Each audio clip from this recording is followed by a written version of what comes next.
Alors juste avant de commencer, ce qu'on voudrait faire, c'est remercier tous les camarades qui ont permis le succès de cette fête, et puis tous les camarades qui sont venus tenir des tables, les camarades de lutte ouvrière, de Révolution permanente, d'ATTAC, d'AC, du collectif contre Anticra, ni ici ni ailleurs, et les camarades de la CIMAD. Il y a également des amis de Médecins du Monde qui sont là pour intervenir après. Donc voilà, un grand merci à tous les militants, tous les anonymes qui sont là et qui font que le succès de cette journée de débat. Alors notre fête, comme le dit l'affiche, pour ceux qui l'auraient oublié, on en a collé quelques-unes. On a souhaité la placer dans la perspective de la convergence des luttes et de l'unité des révolutionnaires, ou tout au moins de leur rassemblement, de leur regroupement, dont la nécessité nous semble contenue dans la situation sociale et politique. Alors la convergence des luttes, elle est au cœur des préoccupations de toutes celles et de tous ceux qui aujourd'hui militent pour changer la donne, pour changer de rapport de force, mettre un coup d'arrêt à la fuite en avant des classes possédantes. Et de ce point de vue, la grève des raffineurs, elle a commencé à changer l'air du temps. Quant à l'unité des révolutionnaires, on en a débattu juste avant, c'est un défi qui est posé par la situation, et nous nous réjouissons, comme nous l'avons dit tout à l'heure, que les camarades de lutte ouvrière cette année soient venus débattre ici de nos compréhensions de la période de la faillite du capitalisme, des perspectives que les révolutionnaires peuvent porter pour changer le monde, à un moment où l'accélération de la crise globale du capitalisme, les drames qu'elle engendre, donnent à la révolution une actualité nouvelle.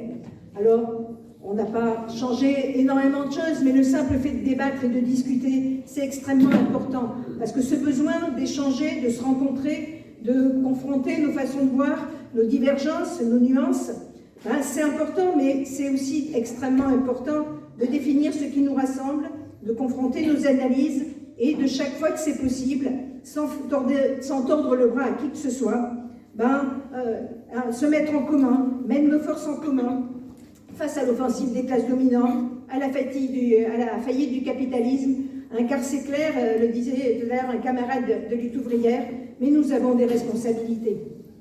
Alors guerre, inflation, crise climatique et environnementale, le capitalisme est à bout de souffle, hors contrôle, et toute la politique des classes dominantes, elle ne fait qu'accélérer la crise, l'approfondir, amplifiant l'offensive contre les couches populaires, et elle provoque une régression sociale accélérée et généralisée. Une offensive qui est économique, sociale, qui s'accompagne d'une offensive idéologique réactionnaire. Alors on l'a vu récemment en Suède, on l'a vu hier en Italie, avec la nomination de Meloni, chef du gouvernement. On le voit ici en France avec le Rassemblement national et ses élus au Parlement, qui, face à la faillite de tous les partis de gouvernement, tissent sa toile dans le but de dresser les travailleurs les uns contre les autres pour tenter de les affaiblir, de les mettre au pas. Et on le voit depuis quelques jours avec l'odieuse campagne raciste bien pourrie suite à la mort de la petite Lola à Paris. Alors cette menace, elle pourrit la vie sociale et politique que seules les mobilisations des travailleurs, des femmes, des classes populaires, de la jeunesse peuvent enrayer en défendant leurs droits sociaux et politiques pour remettre en cause ce système. Et de ce point de vue, je le disais en introduction, la grève des raffineurs, en quelques semaines, elle a changé l'air du temps. Et cela se ressentait dans la manifestation mardi. Il y avait une liberté, une détermination, une ambiance qui était bien différente de la manifestation quelques semaines auparavant, le 29 septembre, qui pourtant, elle, avait été programmée près de 4 mois avant par les directions des centrales syndicales. La journée de grève de mardi, elle avait été annoncée 3-4 jours avant, un vendredi, alors que dans un certain nombre de secteurs, il faut déposer son intention de faire grève 2 jours avant, donc ça faisait beaucoup d'embûches à traverser. Elle a réuni autant, voire plus de monde que le 29. Et la nature même de cette journée, elle a donné envie à beaucoup d'en être. Le culot des raffineurs grévistes, leurs âgés qui ont voté la grève malgré la signature de syndicats dits majoritaires, malgré le chantage de Total et du gouvernement, cette journée, elle a entraîné, elle a convaincu que ça valait le coup d'en être, que c'était important, car il se jouait quelque chose. Ou du moins, le début de quelque chose, car tout le monde voit bien qu'il s'agit d'une étape dans un long bras de fer. En quelques jours, les raffineurs grévistes, ils ont changé le climat social et politique, ils ont mis la question des salaires sur la table, comme c'était bien difficile de le faire avant, à une question qui concerne tous les travailleurs. Et par leur liberté et leur détermination, ils ont ouvert une brèche face à l'arrogance des multinationales et du gouvernement, face aux réquisitions, au matraquage de Macron, Borne, relayé en boucle par les chaînes d'info. Alors ça se voyait dans la manif, le plaisir partagé, la fierté de faire face, d'affirmer que l'avenir est celui de la lutte contre l'ultra-minorité de privilégiés qui mènent la planète à feu et à sang, pour se gorger de profits, de dividendes. Il y avait une fierté de manifester contre ce cynisme, contre leur violence, leurs mensonges des capitalistes et de leur valet politique. Alors dans les entreprises, nombre de nos collègues qui s'est fait grève ou pas le 18, parce que c'était pas si simple que ça non plus, ont bien compris que le bras de fer qui est engagé, c'est pas celui seulement entre les raffineurs et Total ou ExxonMobil, mais bien de l'ensemble des travailleurs contre les multinationales et le gouvernement. Alors le 18 octobre, c'est une étape de cet affrontement, une étape dans la prise de conscience de fractions de plus en plus grandes du monde du travail, que face à la guerre de classe que mènent les classes dominantes, seules nos mobilisations peuvent changer la donne. Quand les travailleurs s'arrêtent, c'est bête, mais la société s'arrête, puisque c'est eux qui font tout tourner. C'est un fait concret, palpable, qui donne confiance dans la force collective. Les travailleurs, les jeunes, les classes populaires, ils prennent conscience du rôle fondamental qu'ils ont dans la société, et la conscience grandit que nous, les 99%, nous pouvons changer les choses en nous organisant nous-mêmes, par en bas, en faisant vivre la démocratie, en toute indépendance des capitalistes et de leurs valets et de tous ceux qui aspirent à nous diriger. Et tout peut changer quand les travailleuses et les travailleurs s'organisent et décident eux-mêmes. Cette démocratie, à la base, elle est essentielle dans les luttes. On l'a vu avec les raffineurs, ce sont les grévistes eux-mêmes qui décident collectivement de leurs revendications, de leurs mouvements, s'ils continuent ou s'ils arrêtent, quoi qu'aient signé les bureaucrates syndicaux. Et quoi que appelle le gouvernement, qui a du dialogue social plein la bouche en espérant que les syndicats arrivent à canaliser la colère, tel Berger qui s'est fait fort d'en appeler à la responsabilité. Alors la seule issue à l'impasse du capitalisme, c'est la contestation du pouvoir des classes dominantes par la lutte démocratique des 99%. C'est que les opprimés, le monde du travail, toutes celles et tous ceux qui font tourner la société, contestent la direction de la société aux multinationales et à la finance et prennent eux-mêmes son contrôle. Le contrôle de l'économie pour la réorganiser, pour planifier la production de façon à satisfaire les besoins de toutes et tous, dans le respect des travailleurs et dans le respect de la nature. Cela veut dire remettre en cause la propriété capitaliste, décider ce qu'on produit, comment, à quel endroit, pourquoi. Alors ça, c'est un combat internationaliste qui pose la question de la solidarité internationale de toutes celles et tous ceux qui se battent pour un autre monde, de l'Iran aux USA, à l'Asie, à l'Afrique ou à l'Angleterre. Et ce combat, il nécessite de se battre contre tous les préjugés nationalistes, patriotiques, chauvins, qui prospèrent dans toute la classe politique institutionnelle, y compris à gauche. Le sort des travailleurs du monde entier, il est lié d'un bout à l'autre de la planète. Nous faisons face aux mêmes exploiteurs, aux mêmes multinationales qui ont mis le monde en coupe réglée et mettent les travailleurs du monde entier en concurrence en même temps qu'elles les lient dans des chaînes de production. Et une nouvelle conscience internationaliste se forge à travers les échanges, les process de production, les nouveaux moyens de communication et aussi à travers les migrations auxquelles sont poussés de plus en plus d'hommes, de femmes, d'enfants qui sont obligés de fuir les ravages et les drames qu'engendre le capitalisme. Réfugiés de guerre, réfugiés climatiques, économiques, politiques, le monde est devenu un immense melting pot au sein duquel de nouvelles solidarités se tissent chaque jour. Alors les classes dominantes, leurs gouvernements, tentent eux chacun de convaincre les travailleurs qu'ils auraient les mêmes intérêts qu'eux et ils en appellent à l'unité nationale. C'est la politique de Macron, avec la guerre en Ukraine, qui essaie d'embrigader les classes populaires dans le camp de l'Union européenne et de l'OTAN, mais ce n'est pas notre camp. Nous sommes bien évidemment solidaires de la population ukrainienne contre la folie guerrière et meurtrière de Poutine. Mais nous n'avons pas l'ombre d'une solidarité avec Macron ou Biden, qui portent une lourde responsabilité dans cette guerre et dont toute la politique ne vise qu'à accélérer les rivalités internationales. Notre camp, c'est celui des travailleurs ukrainiens, des travailleurs russes, chinois, anglais, américains, contre celui des capitalistes, de la finance, quel que soit leur drapeau. Et nous refusons le chantage de Macron et des patrons français qui en appellent à l'effort national au nom de la guerre et mènent une véritable guerre sociale contre les travailleurs, les classes populaires, la jeunesse pour maintenir les profits.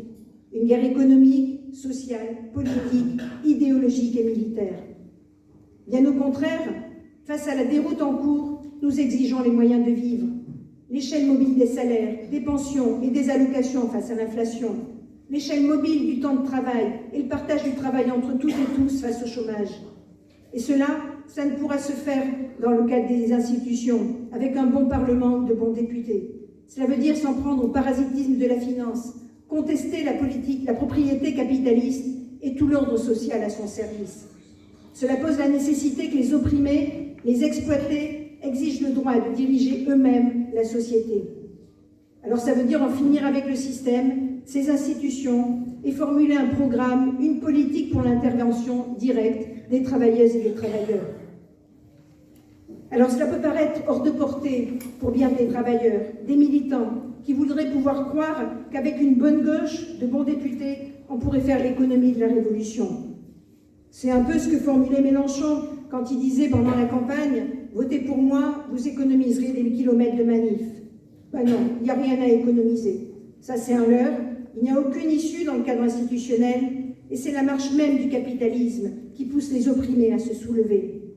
Et aujourd'hui, la lutte de classe, elle se développe à l'échelle internationale. Partout, les exploités et les opprimés relèvent la tête.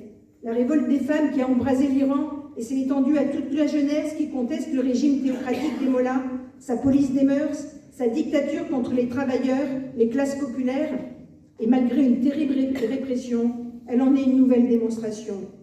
De même que la révolte de celles et ceux qui, en Russie, défient Poutine et sa folie guerrière, quelles que soient les difficultés et les risques. Alors penser le monde de demain, ce que nous voulons faire, vouloir le changer dès aujourd'hui, c'est penser la possibilité d'une autre société, la perspective du socialisme et du communisme que le développement même du capitalisme a rendu possible. Le travail de milliards de femmes et d'hommes sur les continents, le développement des sciences, des techniques, les connaissances permettraient dès aujourd'hui de satisfaire les besoins de toute l'humanité, d'assurer à chacun non seulement de manger à sa faim, mais d'avoir accès à la santé, à l'éducation, à la culture et de prendre à bas le corps les défis que pose la crise climatique. Alors oui, nous pensons que l'avenir, il appartient à la lutte internationale et révolutionnaire des classes exploitées et opprimées.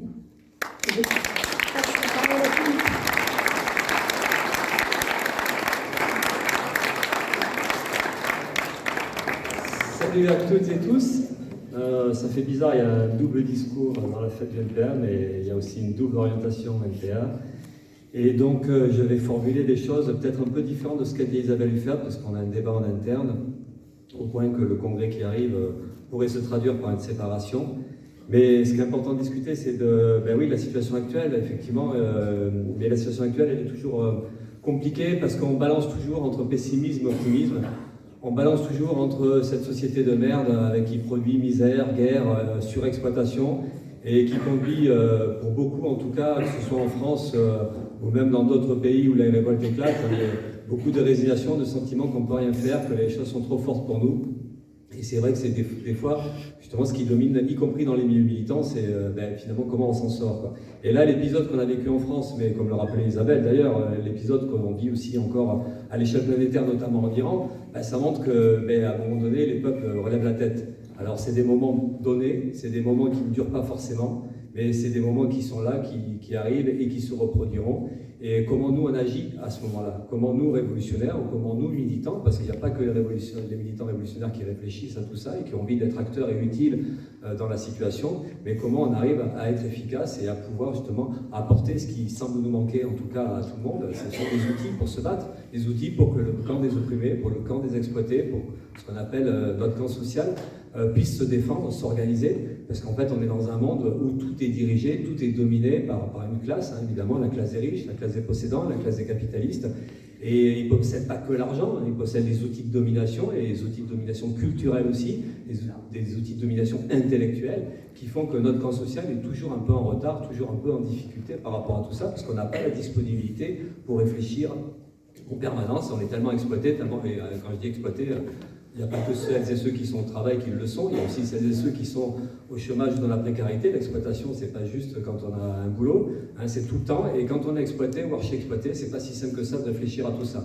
Voilà. Bon, alors nous, on est une organisation militante et c'est d'essayer de voir comment dans tout ça on peut agir. Alors là, on sort enfin je dis on sort, j'exagère un peu parce qu'on n'est pas encore sorti, mais c'est vrai qu'on n'a plus le même espoir que la semaine dernière. C'est-à-dire qu'en fait, dès que ça commence à relever la tête, c'était le cas de la lutte dans les raffineries, c'est des moments qui pour nous sont très enthousiasmants. Hein, et des fois même on est encore plus enthousiasmé quand on voit la tête des journalistes, enfin des éditorialistes de BFM notamment, mais pas que, comme ils sont un peu embêtés dès qu'il y a... parce que vous avez vu que le problème de la grève, c'est pas la grève elle-même, c'est pas pourquoi il y a grève.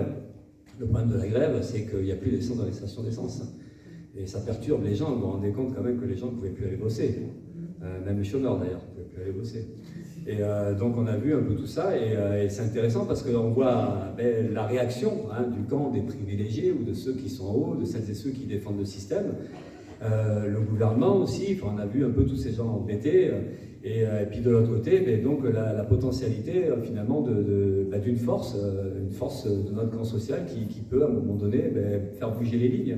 Et c'est ce qui s'est passé pendant quelques jours. En tout cas, il y avait cet espoir d'extension de la grève, cet espoir de généralisation de la grève, et donc à nouveau de voir cet outil-là qui était considéré comme du passé. La grève c'est fini, ça fait plus de bruit, c'est Sarkozy qui l'avait formulé lui-même il y a quelques années. Vous faites grève, vous pouvez le faire, de toute façon nous on n'entend plus rien, on ne le voit plus. Et bon, mais là on a bien vu que non, c'est pas si simple que ça, qu'une grève déterminée, elle a cette force-là de poser les problèmes, parce que déjà la première force d'une grève, c'est de mettre dans le débat public les difficultés et les souffrances de notre camp social.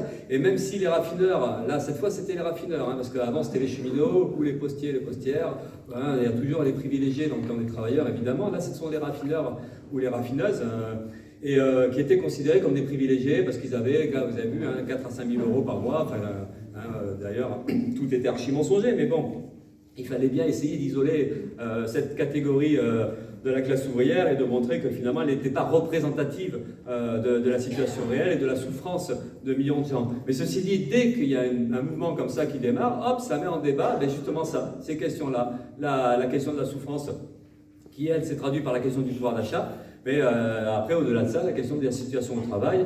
Et ça, c'est déjà important. Et en fait, ça change l'ambiance dans la société. Ça ne change pas le rapport de force obligatoirement, mais ça change l'ambiance. C'est-à-dire que pour une fois, on discute de ce qu'on a envie de discuter. Et c'est la grève dans les raffineries, et puis la grève qui s'est étendue, puis notamment la journée du 18, qui a permis de discuter encore un peu plus cette question des salaires. Parce que la question du pouvoir d'achat, c'est la question des salaires. Alors la question des salaires, c'est pas que la question des salaires. Parce qu'il faut penser encore une fois qu'il y a des millions de gens qui n'ont pas de salaire. Donc après, il faut quand même discuter. On n'est pas juste dans l'augmentation des salaires, on est aussi dans l'augmentation des minima sociaux, on est aussi dans tout simplement l'idée même d'un revenu universel.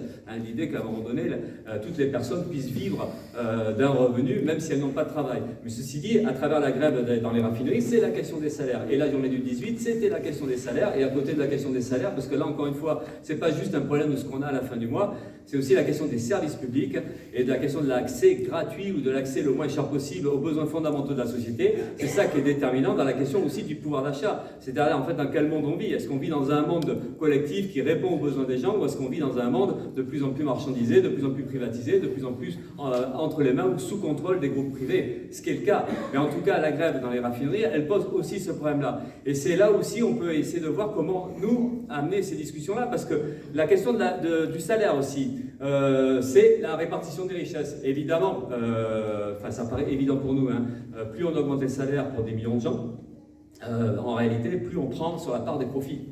Et d'ailleurs, c'est quand même la meilleure façon de s'attaquer aux super profits, parce que vous avez vu qu'il y a eu toute une discussion. Les super profits, il faut les taxer. Mais en fait, la meilleure façon de les taxer, c'est bien en augmentant les salaires de toutes et tous et en augmentant les revenus de toutes et tous, y compris donc aux demandeuses et aux demandeurs d'emploi, puisque vous avez vu que l'assurance chômage est attaquée, et y compris sur les retraités, puisque les retraités sont attaqués aussi dès maintenant, pas que demain, sur la baisse des pensions. Donc en fait, ça pose tous ces problèmes-là, des problèmes qui sont des problèmes politiques de fond, parce que la lutte pour les salaires, c'est pas une lutte économique. C'est pas une lutte, d'ailleurs c'est un peu ça le problème qu'on a avec le pouvoir, qui essaie de toujours évidemment diviser, mais c'est aussi un problème qu'on a dans les syndicats.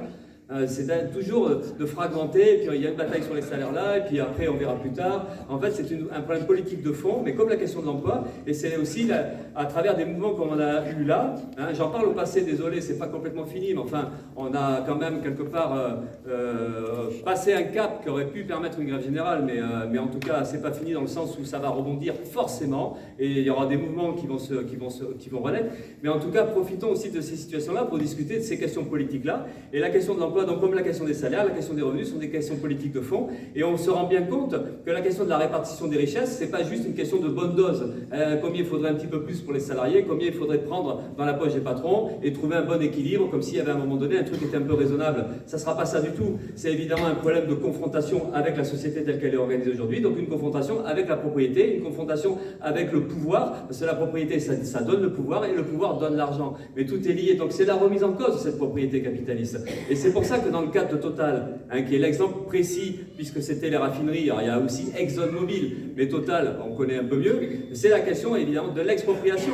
En fait, la répartition des richesses, la seule façon raisonnable d'en discuter, c'est de reprendre l'outil qui permet d'exploiter. C'est pas juste d'essayer de trouver un équilibre, de trouver un rééquilibrage, c'est de comment reprendre l'outil qui permet au privé, qui permet aux capitalistes de nuire et de s'empocher des richesses, et puis donc de provoquer à la fois des dégâts sociaux, hein, avec les inégalités, et puis les questions d'emploi, d'emploi ou de licenciement, mais aussi les questions environnementales, puisqu'en fait, le pouvoir des capitalistes, c'est pas juste un pouvoir d'exploitation, c'est aussi un pouvoir de faire ce qu'ils veulent, comme ils veulent. Et aujourd'hui, malgré la crise environnementale, on s'aperçoit que dans les hydrocarbures ou dans la pétrochimie, rien ne change. Hein, c'est un bouquin, je cite souvent parce que c'est très marquant, c'est le bouquin de Michael Correa, Criminel climatique, qui raconte le cynisme capitaliste, à quel point aujourd'hui toutes les discussions qu'il peut y avoir sur la crise environnementale, ça ne change rien sur les politiques qui sont menées par Total et puis par tous les autres capitalistes dans ce domaine-là. Donc en fait, voilà, ce mouvement-là, il est puissant parce qu'il met ça en débat, et derrière, oui, ça redonne de l'espoir, et puis ça donne aussi quelque part une clarté politique sur les perspectives, et de mettre en avant des revendications radicales. Et la radicalité aujourd'hui, c'est la remise en cause évidemment du pouvoir patronal, la remise en cause donc de leur droit de propriété et le droit de faire ce qu'ils veulent derrière. Donc ça, c'est un peu ça qui se discute dans ce mouvement-là. Et aujourd'hui, on voit bien aussi que la question de la mobilisation sociale, la question de la force d'une mobilisation sociale, elle passe par une unité de ce mouvement social-là. On voit bien qu'il y a besoin de recoller des morceaux. On voit bien qu'il y a besoin de refaire du lien entre le mouvement syndical, entre le mouvement associatif, ou entre le mouvement de défense des services publics, la défense des emplois, dans l'industrie ou pas dans l'industrie, la question environnementale, et puis toutes les autres luttes qu'on peut mener, de voir comment tout ça, ça peut se reconnecter, puisqu'en fait, on est dans une situation de plus en plus violente, même si le capitalisme a toujours été violent, mais la crise du monde capitaliste aggrave ces violences-là, et on est tous dans une situation de comment on peut se défendre, comment on peut résister à ça, et une des réponses, évidemment, c'est la coordination de toutes ces résistances-là, comment on reconstruit tout ça, donc comment on reconstruit le mouvement social, comment on reconstruit l'unité du mouvement social, et c'est vrai que à travers la grève, encore une fois, des raffineurs, c'est aussi ce problème-là qui est posé, parce qu'on sentait bien que, et eux-mêmes, tout seuls, ils ne peuvent pas. Donc derrière, c'est la question d'une journée d'action qui permettrait d'en appeler largement, et derrière, c'est la reconstruction, en tout cas, c'est la perspective de reconstruire le mouvement social. Donc, mais ça, on sait que ça ne suffit pas, parce qu'évidemment, il y a la question de l'unité du mouvement social avec les revendications, mais derrière aussi, c'est les outils dont on a besoin. Et on s'aperçoit aujourd'hui que c'est peut-être la version un peu pessimiste, mais enfin, on n'a pas l'impression que les outils existent pour se défendre. Alors, on peut parler des syndicats, sans en vouloir trop à Martinez, hein, le grand chef de la CGT, qui est quand même un peu un côté un peu révélateur de ce qu'est aujourd'hui la CGT. Ça manque de force, ça manque de détermination, ça manque de radicalité, et on sent bien qu'ils sont pris dans des routines, le dialogue social, pas que, hein, mais donc on voit bien que du point de vue des syndicats, on n'a pas un outil aujourd'hui qui permet à remobiliser à la fois sur la question de donner envie de se battre, mais en même temps sur la question des revendications de fond ou sur la question des perspectives politiques. Et puis à côté de ça, oui, on a un manque d'outils de toute façon globalement, et on est démunis de ça. Donc du coup, la mobilisation sociale, elle pose aussi ce problème-là, c'est qu'on veut discuter de l'unité dans les luttes, de recoordonner, hein, ou même la question de la convergence des luttes, mais on sait qu'à côté de ça, doit se discuter rapidement la question d'une unité politique et d'un outil politique, et c'est là qu'on a un gros désaccord dans la NPA, et c'est là qu'on se chiffonne pas mal, hein, en fait, c'est quoi la perspective? Et nous, on pense qu'il faut reconstruire une gauche. même si le mot il perturbe un petit peu, une gauche de combat, une gauche anticapitaliste, une gauche radicale, et que cette reconstruction-là, de cet outil-là, il passe par se mêler au mouvement tel qu'il est aujourd'hui. Voilà, on ne pense pas que ce soit uniquement un regroupement de révolutionnaires, en sachant que ça ne veut pas dire grand-chose non plus, mais aujourd'hui, comment on se mêle à tout ça, comment on se mêle donc à un processus politique qui est né depuis les élections présidentielles. Alors certes, c'est Mélenchon, grand réformiste très connu, ancien ministre évidemment sous Jospin, hein, c'est aussi à travers Mélenchon derrière la NUP, évidemment la NUP qui regroupe un gros bricolage avec des anciens traîtres de gauche, hein, sous Hollande, le PS, avec des Verts dont on ne sait jamais trop ce qu'ils vont nous pondre demain. Donc évidemment, on voit ces bricolages-là, on voit ces choses qui sont un peu compliquées, mais ceci dit, nous, à notre avis, la partie du NPA qui pense qu'il faut travailler et se mêler à cette histoire-là, ceci dit, la question de la NUP, elle pose le problème on a besoin de quelque chose, on a besoin de quelque chose à reconstruire. Alors maintenant, le problème politique qui est posé, c'est est-ce qu'on est à côté, est-ce qu'on critique, hein, les affreux réformistes, de toute façon, ils vont nous trahir, un réformiste, par définition, ça trahit.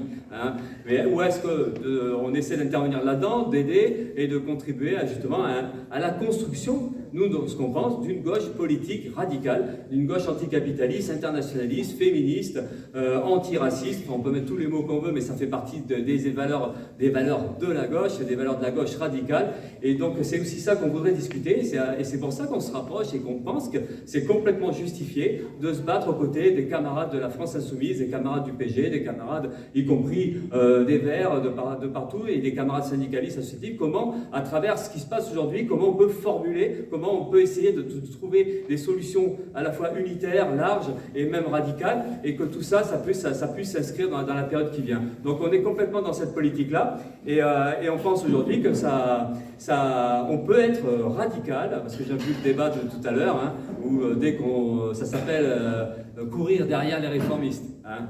Voilà, vu de cette manière-là, c'est vrai qu'on se dit, bon, on fait fausse route.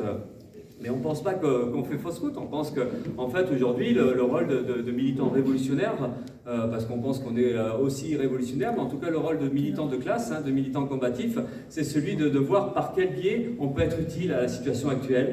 Et ça fait réfléchir aussi sur la stratégie, comment on s'y prend, par quel chemin on passe pour reconstruire justement ce dont on a besoin absolument. Hein, donc un parti politique, donc des outils politiques qui soient des outils qui permettent à la population elle-même de s'organiser. Parce qu'en fait, c'est ça qu'il faudrait qu'on arrive à construire à travers le processus actuel. C'est comment, à partir de la grève dans les raffineries, mais de tous les mouvements sociaux qu'il peut y avoir, parce que là, j'ai vu, il y a une affiche là-bas, le mouvement des bassines, contre les bassines, qui était un mouvement très important qui a lieu dans le Marais Poitevin actuellement, contre les logiques capitalistes dans l'agriculture.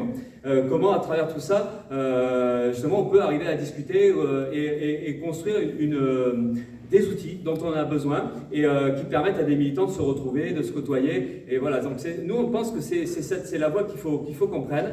Et aujourd'hui, il y a les moyens de faire ça. Et donc c'est se mêler à ça. Et donc c'est la question de l'utilité de notre organisation, de notre activité militante.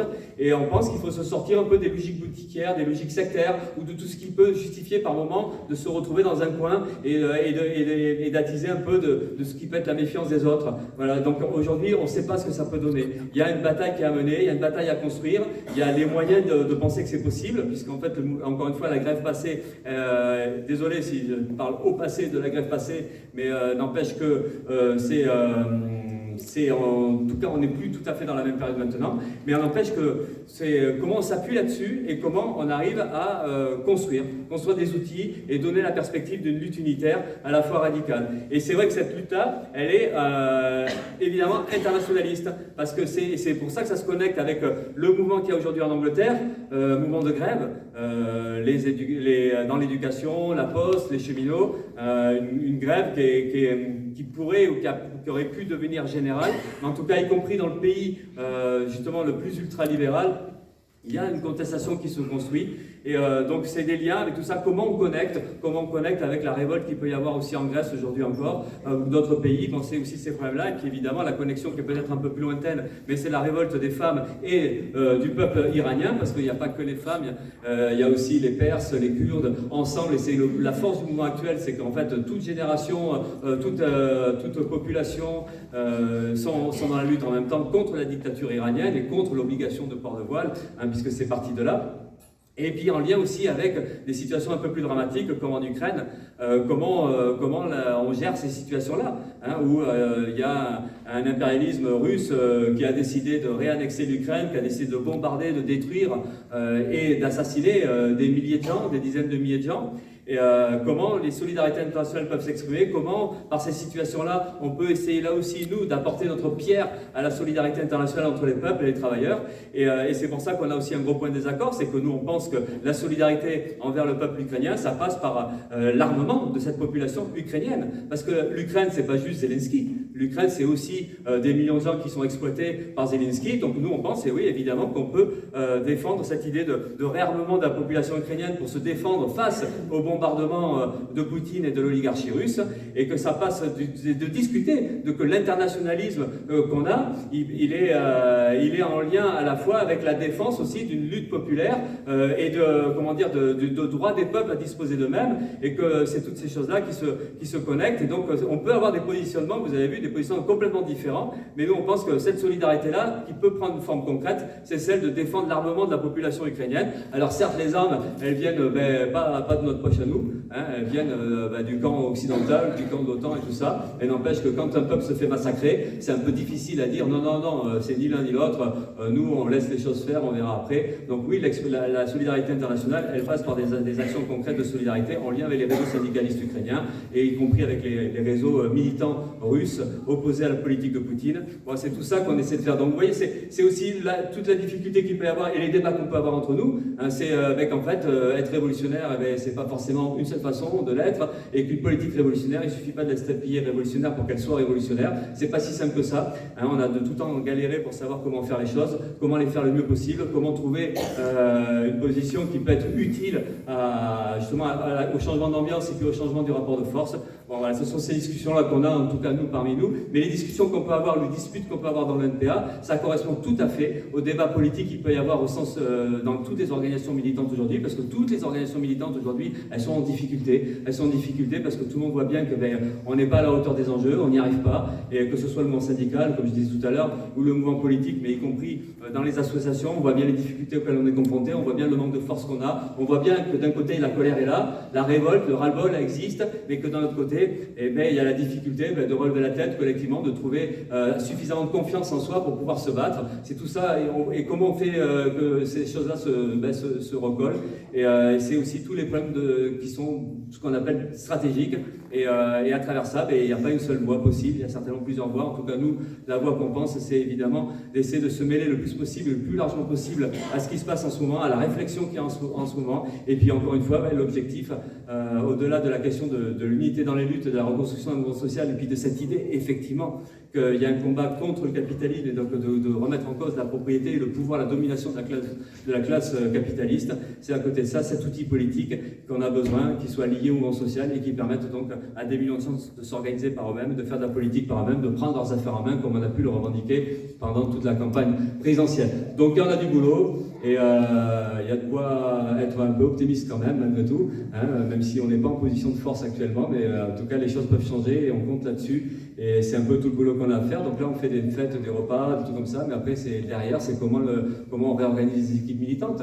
Hein, il y a le NPA en connexion avec d'autres forces politiques, avec d'autres organisations politiques. Là, il y a Lutte ouvrière, il y a deux organisations, mais il y a aussi l'UCL qui n'est pas là aujourd'hui. Mais il y a des tas d'organisations, et puis il y a tout le mouvement syndicaliste associé. Comment on connecte, comment on discute, comment on débat largement, et comment on apprend à militer ensemble, comment on apprend à coopérer, à mettre en commun des forces et à agir de manière unitaire. Parce qu'il y a la question de l'extrême droite, du fascisme, qui sont des questions d'actualité, et on a besoin d'agir unitairement, on a besoin d'agir avec des tas de gens, y compris des réformistes. Hein.